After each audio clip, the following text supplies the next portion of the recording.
大家注意看，穿红衣服的这个男人太坏了，他过来和老人对冲过，故意把钱掉在老人面前。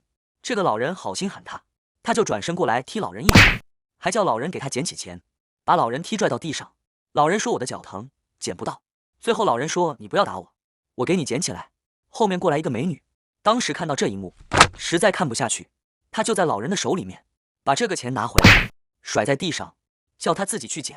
这个坏男人还想喷这个女人，说你少管闲事。美女说这个闲事管定了。这个美女说尊老爱幼，你不懂吗？你家没有老人吗？你这样打他，我就这样打回去。